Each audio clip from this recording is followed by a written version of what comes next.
ناظرین السلام علیکم۔ اس دفعہ جو سی ایس ایس کا ایگزامینیشن ہوا ہے اس میں پاکستان افیئرس کے پیپر میں ایک بڑا انٹرسٹنگ کویسچن ہے، کویسچن نمبر 5 اب دیکھیے، میں ڈسپلے کر رہا ہوں آپ کی اسکرین پہ، اور بڑا پریگمیٹک پرٹیننٹ کویسچن ہے۔ Every state designs its foreign policy on its national interest rejecting feelings and emotions. Why did Pakistan prefer emotions, feelings and ideology in its foreign policy and also analyze its impact? اب یہ سوال کی آپ ساخت دیکھیں، صیغہ ماضی استعمال کیا گیا ہے جس کا مطلب ہے کہ پہلے کچھ ایسا واقعہ ہوا جس میں فیلنگز اور ایموشنز کا استعمال کیا گیا، تو حال ہی میں ہو سکتا ہے پہلے ہوا ہو، لیکن حال ہی میں پچھلے 8-10 مہینے میں سال میں جو ڈیولپمنٹ ہوئی اس میں سابقہ پرائم منسٹر عمران خان نے بارہا اس طرح کی سٹیٹمنٹس دیں جو جذباتیت پہ مبنی تھیں اور جو ڈپلومیٹک نارمز ہیں اس سے ہٹ کے تھیں، اور جو مطلب ایک دفعہ انہوں نے ایک انٹرویو کے دوران کہا کہ پرزیوم کرتے ہوئے کہ امریکہ ان سے پاکستان میں بیسز مانگ رہا ہے، انہوں نے کہا نو ہم نہیں دیں گے، ایبسلیوٹلی ناٹ۔ پھر ایک جلسے میں یورپین یونین کو بھی ٹارگٹ کیا، اور اگست 2021 سے جب سے طالبان گورنمنٹ میں آئے ہیں افغانستان میں، ان کے لیے بھی کہتے رہے کہ انہوں نے آزادی لے لی اور پرووکیٹو سٹیٹمنٹس دیتے رہے۔ تو میرا خیال ہے کہ یہ تمام جو باتیں کیں یہ ہمارے ریاست کے لیے اچھی نہیں تھیں اور ان سے متصادم تھیں ہمارے مفادات سے۔ دیکھیے فارن پالیسی کیا ہے کہ آپ اپنے انٹرسٹ اس طرح واچ کریں کہ وہ لگے جیسے آپ دوسرے ملک کا بھی انٹرسٹ واچ کر رہے ہیں۔ یہ جو سوال ہے اس کا جواب نہ صرف کہ سی ایس ایس کے ایگزام کے کینڈیڈیٹس کے لیے ہے بلکہ فارن پالیسی پریکٹیشنرز کے لیے بھی امپورٹنٹ ہے، اور جو رہنما ہیں سیاسی جنہوں نے حکومت میں آنا ہے یا حکومت میں ہیں ان کے لیے بھی جاننا یہ ضروری ہے کہ آپ نے یہ دیکھنا ہے کہ فارن پالیسی کیا ہے اور پاکستان کے کیا آبجیکٹیوز ہیں اس کے لیے۔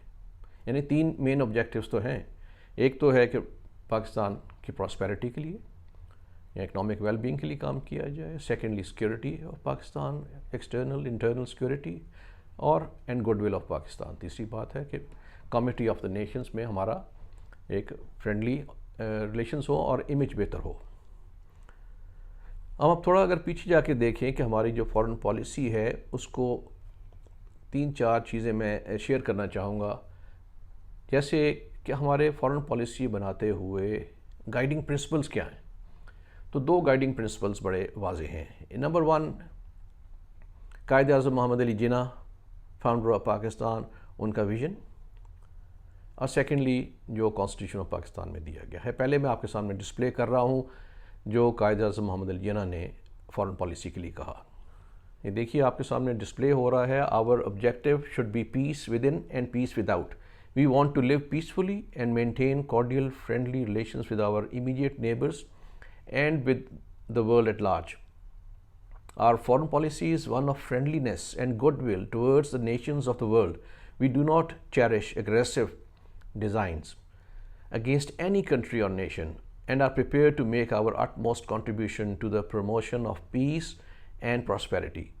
Pakistan will never be found lacking in extending its material and moral support to the oppressed and suppressed peoples of the world and in upholding the principles of the United Nations Charter. تو یہ تھا قائد اعظم کا basic ایک vision.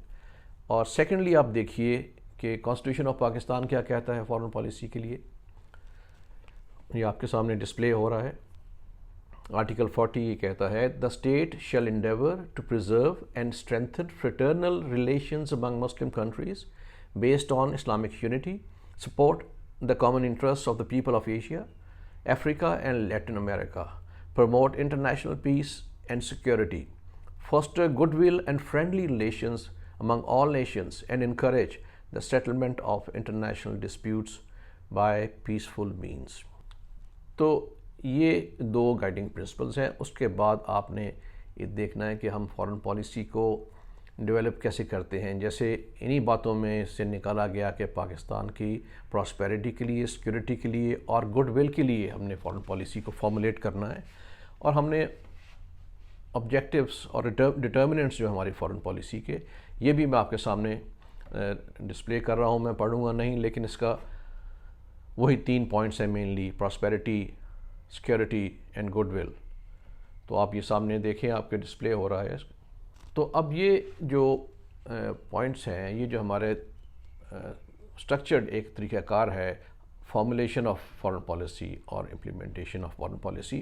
اس سے پتہ چلتا ہے کہ آپ کوئی باتیں ایسی نہیں کریں گے فارن پالیسی سے related which are off the cuff, یا جس میں کوئی ہاسٹیلٹی ہو ٹورڈ. دیکھیں ایک ڈپلومیٹک پارلنس ہے، آپ سخت بات نرم لہجے میں اور نرم طریقے سے کر سکتے ہیں. فار ایگزامپل، اگر ہمیں یہ کہا جائے کہ امریکہ نے ہمارے سے بیسز مانگے تھے اور ہم بیسز نہیں دینا چاہتے تھے، ٹھیک ہے، تو کس چینل سے کہے گئے؟ اب اس کو ایبسلیوٹلی ناٹ کہنے کے علاوہ اور بھی طریقے تھے ڈپلومیٹک اور زیادہ sophisticated and may be more forceful and more useful اس لیے کہ انوائے کیے بغیر آپ نہ کر سکتے تھے. اگر آپ کا موٹیو کچھ اور تھا، کوئی پولیٹیکل اینڈ تھا، کیونکہ ایسے لوگ ہیں یہاں پہ جو ایڈوائزرز ہوتے ہیں، ان کا خیال ہے کہ پاکستان میں اینٹی امریکن سینٹیمنٹ ہیں جو تھرڈ ورلڈ میں ہوتے ہیں، تو اسی کو بیس بنا کے اپنی جو ڈیمینشنگ پاپولیرٹی ہے اس کو بڑھایا جائے، but that's a different thing. لیکن وہ بھی بڑی ڈینجرس چیز ہے کہ آپ اپنی ڈومیسٹک پالیسی کے لیے یا اپنے اینڈ کے لیے، اپنے عزائم کی، سیاسی عزائم کے اور خواہشات کی تکمیل کے لیے آپ فارن پالیسی کو میں جھونک دیں، تو بہت ڈینجرس ہے. کیونکہ اس کا امپیکٹ آپ کو تو ہو سکتا ہے پاپولیرٹی کو تھوڑا گراف چلے جائے اوپر، لیکن ملک کے اوپر بڑا برا امپیکٹ پڑے گا. آپ نے آنا ہے اور چلے جانا ہے، خدا کے فضل سے ملک نے رہنا ہے، لوگوں نے یہاں پہ رہنا ہے. آپ یہ نہیں کر سکتے. کیا اب میں یہ کہہ رہا تھا، اگر آپ کو فار ایگزامپل، اگر تو امریکہ نے یہ کہا کہ ہمیں بیسز دے دیں، جس کو انہوں نے ڈینائی کیا، تو آپ ان سے نمبر 1 یہ دیکھ سکتے تھے کس چینل سے آپ کو اپروچ کیا گیا اور یہ ڈیمانڈ کی گئی کہ آپ ہمیں یہ بیسز دیں. تو آپ اس کو اسی چینل سے جواب دے دیں، نہ بجائے کہ آپ انٹرویو کریں. اور یہی نہیں، بعد میں آپ ایک خط کی بھی بات کریں کہ مجھے دھمکی دی گئی ہے، جس کو انہوں نے ہمیں دوبارہ ڈینائی کر دیا. اور ہمارا ریلیشن شپ جو ہے ملکوں کا ریلیشن شپ، یہ دیکھیں، یہ یاد رکھیں کہ جو فارن پالیسی کے ایکٹرز ہیں جو فارمولیشن اور امپلیمنٹیشن میں شامل ہیں، ان میں پرائم منسٹر ہیں، فارن آفس ہے، انٹیلیجنس ایجنسیز ہیں، آرمی ہے، میڈیا ہے، اپوزیشن ہے اور تھنک ٹینکس ہیں. تو ان کا سے پوچھ کے، مشورہ کر کے پھر آپ جواب دیتے ہیں. لیکن اگر آپ خود ہی ہاسٹائل جواب دیں تو اس کا مطلب ہے کہ موٹیو یا تو کچھ اور ہے، یا کسی نے آپ کو سمجھایا نہیں کہ اس کا نقصان ریاست کو ہوگا. تو پہلا تو طریقہ میں نے یہ بتایا کہ یہ ہو سکتا تھا کہ آپ اسی چینل سے جواب دے دیتے کہ بھائی نو وی کانٹ ڈو دیٹ، لیکن اس کا چینل وہی ہوتا، پرائم منسٹر کو خود انٹرویو میں یا کہیں جلسے میں یہ بات کرنے کی ضرورت نہ پیش آتی. دوسرا یہ طریقہ ہو سکتا تھا کہ آپ خاموشی اختیار کرتے، پر لانگ خاموشی سے جواب مل جاتا کہ نو وی آر ناٹ انٹرسٹڈ. اور تیسرا طریقہ یہ بھی ہو سکتا تھا کہ آپ ان سے ڈیمانڈ کر لیتے کوئی اس طرح کی چیزیں جو پوری کرنی پاسبل نہ ہوتی. فار ایگزامپل، آپ کہتے ٹھیک ہے ہمارے لونز ہیں وہ آپ پے آف کر دیں، یا ہمیں فوری طور پہ گرے لسٹ سے نکالیں. تو اس طرح کی چیزیں کر سکتے تھے. بہت طریقے ہیں جس کو ڈپلومیٹیکلی چیزوں کو ہینڈل کیا جا سکتا ہے، پرووائڈڈ کہ آپ اپنے موٹیوز سیاسی عزائم کی تکمیل کے لیے نہ کر رہے ہوں. ابھی آپ دیکھیے ایک بڑی اچھی مثال آئی ہے، young foreign minister Bilawal Bhutto جو ابھی امریکہ میں گئے، تو انہوں نے جس میگنینیمٹی سے، جس سبرائٹی سے چیزوں کو ہینڈل کیا، اور اس سوال پہ بھی جو رشیا یوکرین کے حوالے سے پرائم منسٹر کا وزٹ تھا، فارمر پرائم منسٹر کا، اس پہ انہوں نے بجائے اس کے سیاست کرنے کے، انہوں نے سپورٹ کیا کہ ہماری فارن پالیسی تھی. وہ گئے وہاں پہ، ان کے پاس کوئی کرسٹل بال گیزنگ تو نہیں کر سکتے تھے کہ وہاں ان کے کیا عزائم ہیں. تو وہ he supported him and he avoided to wash his dirty linen in the public. State کو آگے رکھا، اپنے سیاسی مفادات کو پیچھے رکھا. تو یہ ایک زندہ مثال ہے کہ فارن پالیسی کو کیسے ہینڈل کیا جاتا ہے. اور پھر اگر آپ یہ اس کے مقابلے میں دیکھیں فارن پرائم منسٹر نے کیا کیا کہ چائنیز جو ایک انسٹیٹیوٹ تھا فوڈان یونیورسٹی کا، وہاں پہ بھی کہہ دیا کہ امریکہ کے ساتھ ہمارے تعلقات تو بس ایسے چلتے رہتے ہیں، اصل دوستی تو چائنا کے ساتھ ہے۔ تو بھئی اس تقابل کی ضرورت کیا ہے؟ اس ملک کے پاس بیٹھ کے جہاں پہ جس کا امریکہ کے ساتھ مقابلہ ہے، مسابقت ہے، وہاں بیٹھ کے سمجھ again you are trying to prick them. تو اس کے پیچھے یہ محرکات بھی لوگ کہتے ہیں کہ پرابلی چونکہ امریکن پریزیڈنٹ جو بائیڈن نے کال نہیں کی، جس کا بڑا شدت سے انتظار تھا former prime minister Imran Khan کو، وہ نہیں آئی تو وہ اپسیٹ ہو گئے۔ تو وہی اپنی ناپسند کو سائڈ پہ رکھیں، یہ معاملہ ملک کا ہے، آپ کا نہیں ہے، پرسنل معاملہ نہیں ہے۔ اب دیکھیں، میں صرف یہ کہوں گا فارن پالیسی میں 4 چیزیں بہت امپورٹنٹ ہیں جو ہر اسٹوڈنٹ کو، ہر پریکٹیشنر کو، رہنما کو معلوم ہونی چاہیے۔ نمبر 1، اپنی ذاتی پسند ناپسند یا فائدے کو فارن پالیسی پہ اثر انداز مت ہونے دیں۔ معاملہ ریاست کا ہے، ملک کا ہے، آپ کا ذاتی نہیں۔ دوسرا ہے کہ اپنی سیاسی خواہشات اور عزائم کی تکمیل کے لیے خارجہ پالیسی کو استعمال مت کریں۔ نمبر 3، خارجہ پالیسی کو اندرونی پالیسی کی بھینٹ مت چڑھائیں۔ اندرونی پالیسی اچھی ہوگی، گورننس اچھی ہوگی تو اس کا اچھا امپیکٹ خارجہ پالیسی پہ بھی جائے گا، فارن پالیسی پہ بھی جائے گا، یہ یاد رکھیے گا۔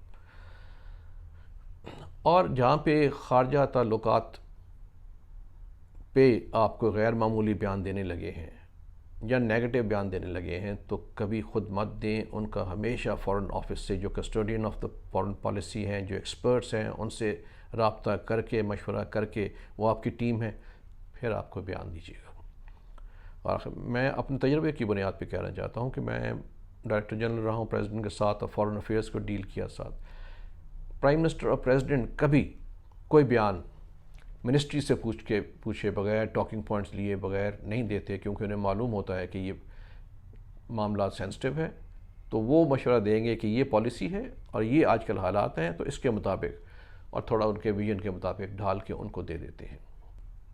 تو اس سوال کا جواب جو کویسچن 5 اس ایگزام میں آیا ہے، یہ بڑا پرٹیننٹ کویسچن ہے۔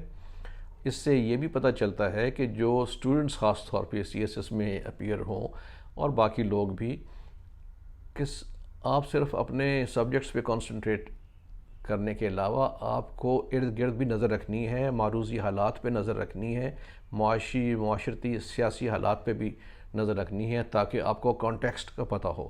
اب یہ جو سوال ہے، اس کا کانٹیکسٹ پتہ ہو اور اس کی بیسس پہ ود ایگزامپلس جواب دیا جائے تو وہ ایک مکمل جواب ہوگا۔